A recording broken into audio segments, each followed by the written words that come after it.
Striker 6, this is Forecast First, sponsored by Auto Owners Insurance. Simple human sense.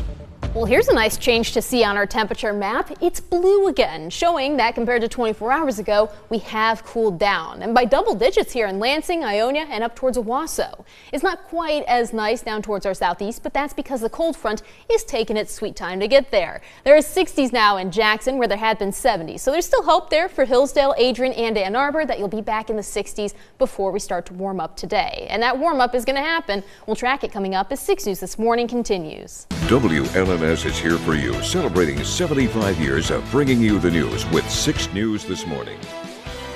The White House putting the pressure on some of our biggest trading partners trying to reach new deals on tariffs. Good morning and happy Monday. Today is July 7th. Thank you so much for joining us. I'm Megan Vaselli. 6 News is here for you now with this morning's top stories. President Donald Trump has a planned meeting at the White House today with Israeli Prime Minister Benjamin Netanyahu. Meanwhile, he says he'll start rolling out tariffs notices that will affect dozens of countries. The Trump administration says it's putting maximum pressure on U.S. trading partners to make deals quickly. The White House hopes to sign agreements ahead of a Wednesday deadline when the president's pause on tariffs expires. He says he'll start sending letters to countries today, warning them higher tariffs could kick in on August 1st. 18 important trading relationships that account for 95% of our deficit, and those are the ones we're concentrating on. The White House says it has initial deals in place with several countries, including the UK, China, and Vietnam. However, it has yet to finalize deals with other major trading partners like Japan, India, and the European Union, although talks with all three have started. Keep in mind the president has extended the deadline for tariffs agreements in the past and could do so again. The investigation continues this morning in Calhoun County after a man was hurt in a shooting. The Albion Department of Public Safety says it happened around 1:15 Friday morning. Officers heard several gunshots on the city of Albion's northwest side. They found shell casings on West Broadwell Street near North Albion Street, then found a car on Broadwell that looked like it had been shot several times. That's when officers learned an Albion man who'd been shot in the leg showed up at the hospital. He is expected to survive. If you have any information about this shooting, call the detective at the number on your screen. Road work will resume this morning after the Michigan Department of Transportation paused projects throughout the state to ease holiday weekend travel. And heads up for drivers in Ingham and Eaton counties where new projects will start today as well. Starting on I-96 West, MDOT will close exit 101 to M99 for ramp resurfacing. Drivers heading to M99 will get rerouted to Lansing Road at exit 98A. Right away, they'll have to take the entrance ramp to I-96 East in order to get to M99. This project is expected to wrap up on August 1st. In Eaton County, there's some construction starting near Potterville. Crews will install ADA-compliant sidewalks and replace drains along M100 between I-96 and Doane Highway. The project will require some single-lane closures from today through August 15th. And in Lansing, Michigan Avenue construction projects now moving closer to the University of Michigan Health Sparrow Hospital. The hospital says it's providing alternate routes to the downtown locations to help drivers impacted by these traffic changes. The project starts today and will extend from Lathrop Street West to the traffic light at Holmes and Michigan Avenue, which is at the east end of Sparrow. We expect an update this morning from Texas officials on the recent catastrophic flash flooding. National Weather Service data shows extreme rainfall caused the Guadalupe River to swell more than 20 feet in just about an hour early Friday.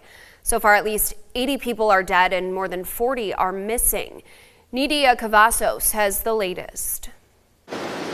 There was so much screaming. This morning, harrowing stories are emerging from survivors of the deadly flash flooding in central Texas over the weekend. Kerrville RV park owner Lorena Guillen says she watched helplessly as rushing waters washed through the campground. There were dozens of vehicles just floating away. Officials say there have been more than 160 rescues by helicopter, and search and rescue teams and hundreds of volunteers are combing the banks of the Guadalupe River. It would bring me some closure knowing definitively what happened instead of continuously holding out, wondering if the one I love is still out there. Texas officials say more than 80 people have died, and among the more than 40 missing are nearly a dozen children and counselor from the all-girls Camp Mystic.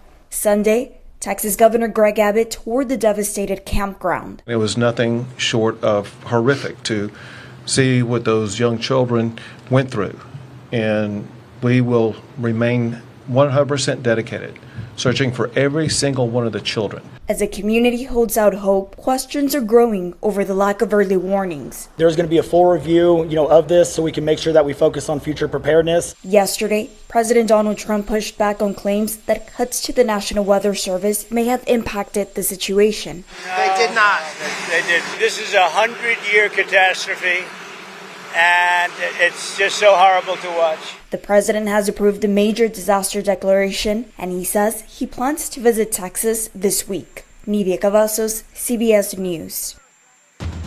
From Storm Tracker 6, this is Weather on the Sixes, sponsored by Auto Owners Insurance. Simple human sense. The Capitol camera this morning is dry for now, but we do have enough lingering moisture that we could start to see a few sprinkles move through the area. We had some overnight, and that's kept our dew points hanging in those 60s. It is still in the 70s down towards Hillsdale and Adrian, but that's where the cold front hasn't approached yet. Now, the dew point temperature is literally the temperature at which dew forms, so the cooler you are, the less moisture there is. We do have that dew point up towards the 70-degree mark, though, so it's pretty muggy this morning. It will start to feel even worse, though, later this week. Looking at our temperatures, it's 64 in Lansing. Remember, that dew point was 62. The closer the temperature and the dew point temperature are, the muggier it feels, especially right now in the morning. There's some 70s left in Ann Arbor and Hillsdale, 74 in Adrian, the hottest spot. We'll all warm up later today, but we get some time in the 60s before then. Emma will probably enjoy that. If you want to take your pets outside, we do have that yellow paw for the first bit of the day, just because that's when we have the best chance for rain showers. They'll still be popping up potentially into the early afternoon, but later in the afternoon, skies begin to break apart, you get some sunshine, and before you know, we're back in the 70s. So it should feel pretty decent today. Not as nice of a forecast later in the week. Yeah, well, can't win win them some, all. you lose some. Exactly. Well, we're winning for Monday at least. Kind of. Yeah. Ish.